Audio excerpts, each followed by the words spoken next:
बिस्मिल्लाहिर्रहमानिर्रहीम। नाज़रीन, कुछ अर्सा पहले मैंने एक वीडियो एक तंज़िया जवाब पर मबनी बनाई थी कि क्या जन्नत में इलेक्ट्रिसिटी होगी। लेकिन मेरी आज की वीडियो एक संजीदा वीडियो है, क्योंकि जिन साहब ने यह सवाल पूछा था उन्होंने जन्नत में बिजली के ना होने की कुछ तौजीहात भी पेश की थी, जिनके मुताबिक कुरान में महज उन्हीं चीज़ों का जिक्र है जिनके बारे में नबी करीम सल्लल्लाहु अलैहि वसल्लम को इल्म था। जिन चीज़ों का इल्म नबी करीम सल्लल्लाहु अलैहि वसल्लम के पास नहीं था वो कुरान में मज़कूर ना हो सकी। अब यहाँ एतराज़ की नौयत यह है कि अगर कुरान खालिक का कलाम होता तो इसमें हर उस चीज़ का जिक्र होता जो इस कायनात में या इस दुनिया में पाई जाती हैं, ख्वाह इसका इल्म अरबों को हो या ना हो। ये एक संजीदा नौयत का एतराज़ है जिसको बहरहाल हंसी में नहीं उड़ाया जा सकता। गो कि ये मुकम्मल सही एतराज़ तो नहीं है, क्योंकि हम जानते हैं कि कुरान में ऐसे उलूम भी मज़कूर हैं जिनके बारे में ये भी एतराज़ उठता रहा है कि ये इल्म नबी करीम सल्लल्लाहु अलैहि वसल्लम के पास कहाँ से आया।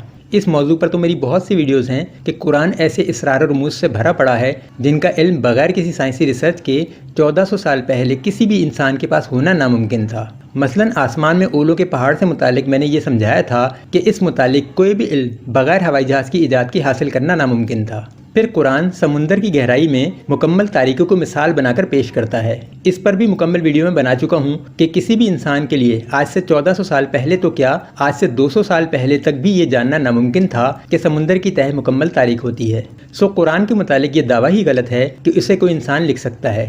लेकिन बहरहाल अगर इस एतराज़ में 50% भी सदाकत हो तो इसका जवाब ज़रूर दिया जाना चाहिए। हमारी आज की वीडियो इसी मौजू पर होगी कि कुरान ज़्यादातर उन्हीं चीज़ों का जिक्र क्यों करता है जो अरबों में बहुत ज़्यादा मकबूल थी या वहीं पाई जाती थी, या जन्नत की तरफ रुग़बत दिलाने के लिए भी उन्हीं चीज़ों का जिक्र किया गया जिनकी तरफ अरब राग़िब होते थे। मुख्तसर अल्फाज में कुरान का बुनियादी हदफ अरब थे, ना कि पूरी दुनिया, जबकि खालिक का ये कलाम पूरी दुनिया की रहनुमाई के लिए था। मुझे उम्मीद है कि इस वीडियो के इख्तिताम तक आप इस नुक्ते को अच्छी तरह समझ लेंगे कि कुरान में ज़्यादातर जिक्र अरब इलाकों की चीज़ों का ही क्यों है। इस सिलसिले का सबसे पहला एतराज़ ये है कि कुरान की ज़ुबान अरबी क्यों है। कुरान किसी और ज़ुबान में क्यों नाजिल ना हुआ? क्या अल्लाह ताला को सिर्फ अरबी ज़ुबान ही आती थी जो कुरान को अरबी में नाजिल किया? सबसे पहले तो हमें ये समझना होगा कि क्या अल्लाह का दावा सिर्फ कुरान के नुज़ूल का है? जी नहीं। अल्लाह की नाजिल करदा किताबों में कुरान वो वाहिद किताब है जो अरबी में नाजिल हुई। इससे पहले इंजील नाजिल हुई, उससे पहले ज़बूर और उससे भी पहले तौरात। फिर जितने अंबिया आए तकरीबन तमाम पर सहीफ़े भी नाजिल हुए। क्या ये सब कुछ अरबी में या किसी एक ज़ुबान में नाजिल हुआ? जी नहीं, इन सब की ज़ुबानें मुख्तलिफ थीं। उसूल ये नहीं है कि नाजिल करने वाला कौन सी ज़ुबान जानता है, उसूल ये है कि जिस पे नाजिल किया जा रहा है वो कौन सी ज़ुबान जानता है। नबी का काम सिर्फ अपने ऊपर नाजिल करदा किताब को लोगों तक पहुंचा देना नहीं होता, बल्कि उसको पढ़कर सुनाना और लोगों को उसकी बाबत समझाना भी उसी की जिम्मेदारी है। लेकिन अगर जिस नबी पर किताब नाजिल की जा रही हो वो उस ज़ुबान से वाकिफ़ ही ना हो जिस ज़ुबान में किताब नाजिल की जा रही है, तो पढ़कर कैसे सुनाएगा, समझाएगा कैसे? नुज़ूल की ज़ुबान का ताल्लुक नाजिल करने वाले की ज़ुबान से नहीं बल्कि जिस पे नाजिल हो उसकी ज़ुबान से होता है। अब एतराज़ मंतकी तौर पर ये नहीं कि अल्लाह की ज़ुबान क्या है, बल्कि ये है कि कुरान अरबी में ही क्यों है, अंग्रेज़ी में क्यों नहीं, फ्रांसीसी में क्यों नहीं। इस एतराज़ में भी कोई वज़न नहीं, क्योंकि जो एतराज़ अरबी पर है वो अंग्रेज़ी और फ्रांसीसी पर भी तो किया जा सकता है। फिर यूँ कहना कि क्या अल्लाह को सिर्फ अरबी ज़ुबान आती है का ये मतलब लिया जाएगा कि जितनी ज़ुबानें अल्लाह ताला को आती हैं उतनी ही ज़ुबानों में कुरान का नुज़ूल होना चाहिए था। अब इस पर बात करते हैं। अल्लाह ताला बिलाशुबा दुनिया की हर बोली जाने वाली ज़ुबान से वाकिफ़ है। ना सिर्फ इंसान बल्कि जितनी भी मखलूक़ात अल्लाह ने पैदा की हैं उन सब के दिलों के हाल तक से वाकिफ़ है। और क्यों ना हो, तख्लीक से खालिक ही वाकिफ़ ना हो तो कौन वाकिफ़ होगा? तो क्या कुरान को दुनिया की हर ज़ुबान में नाजिल होना चाहिए था? कैसे, किस नबी पर? क्या दुनिया की तारीख में कोई एक भी ऐसा इंसान गुजरा है जो हर ज़ुबान से वाकिफ़ हो? अब सवाल ये पैदा होता है कि एक ही नबी पर दुनिया की हर ज़ुबान में कुरान नाजिल किया जाता तो अपनी ज़ुबान वाला कुरान तो वो समझ भी सकता था, समझा भी सकता था, बाकी ज़ुबानों में नुज़ूल शुदा कुरानों का क्या किया जाता? एक सूरत ये समझ आती है कि अपनी ज़ुबान वाला कुरान अपने पास रख लिया जाता और बाकी ज़ुबानों के कुरान उन ज़ुबानों को बोलने वालों को भिजवा दिया जाता, इस पैगाम के साथ कि ये अल्लाह का कलाम है, इसको पढ़कर इस पर ईमान ले आओ। इससे क्या होता? क्या सारी दुनिया अपनी अपनी ज़ुबान में नाजिल शुदा कुरान पर ईमान ले आती? कुरान अरबी ज़ुबान में एक अरब बाशिंदे पर नाजिल हुआ और अरबों को एक तवील अरसे तक समझाना पड़ा। एक तवील और तकलीफ दे जिद्दोजहद की, तब जाकर वो कामयाबियाँ मिली जो आज दुनिया के सामने हैं। हालांकि कुरान को समझकर समझाने वाले नबी सल्लल्लाहु अलैहि वसल्लम खुद मौजूद थे। वहाँ क्या होता जहाँ महज उनकी ज़ुबान का एक नुस्खा भिजवा दिया जाता कि इसको पढ़कर खुद ही समझ लेना। आगे बात करते हैं।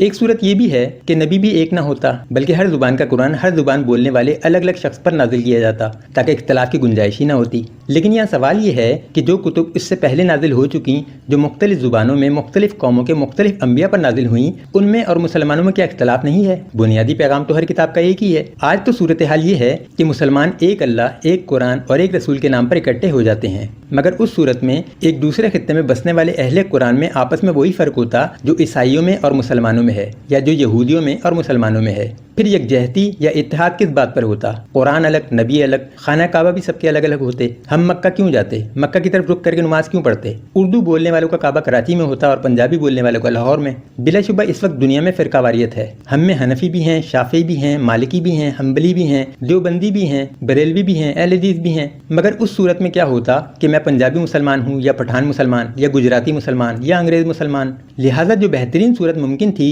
वो यही थी कि एक नबी हो और जो उसकी ज़ुबान हो उसमें कुरान नाजिल किया जाए, फिर बेशक दुनिया भर की ज़ुबानों में उसका तर्जुमा कर दिया जाए। वो नबी इस किताब को लोगों को पढ़कर सुनाए, उनको समझाए और एक बेहतरीन मुआशरा तश्कील दे। फिर एक मसला ये भी है कि लोग समझते हैं कि आज जिन मसाइल से दुनिया दो चार है उसका तमाम तर हल अपनी मुकम्मल वजाहतों के साथ आसमान से ही उतर जाना चाहिए था, मन्ना व सलवा की तरह। इस मौजू को भी समझने की ज़रूरत है कि अल्लाह ताला की मर्जी हिदायत बिल रज़ा की है, ना कि हिदायत बिल जब्र की। इसकी मिसाल यूँ लीजिए कि एक शख्स के 4 बच्चे हैं और वो घर में फल लेकर आता है। अब बच्चों के सामने वो फल पेश करने के 2 तरीके हैं, या तो वो उन फलों को बराबर तकसीम करके हर बच्चे को उसका हिस्सा दे दे, या फिर वो सारे फल बच्चों के सामने रख दे और देखे कि कौन सा बच्चा खुद इंसाफ से अपने हिस्से के फल उठाता है और कौन सा लालच और तमा में पड़कर अपने हिस्से से ज्यादा उठा लेता है। हमें अपनी जगह बैठकर पहली सूरत ज्यादा बेहतर नजर आती है कि हर बच्चे को उसका हिस्सा मिल गया, ना कोई झगड़ा ना फसाद। अगर मकसद सिर्फ बच्चों को फल खिलाना हो और उसके सिवा कोई और मकसद ना हो तो पहली सूरत वाकई बेहतरीन है। मगर क्या अल्लाह ताला ने भी ये दुनिया हमें अपनी नेमतों से नवाजने के लिए ही बनाई है? बस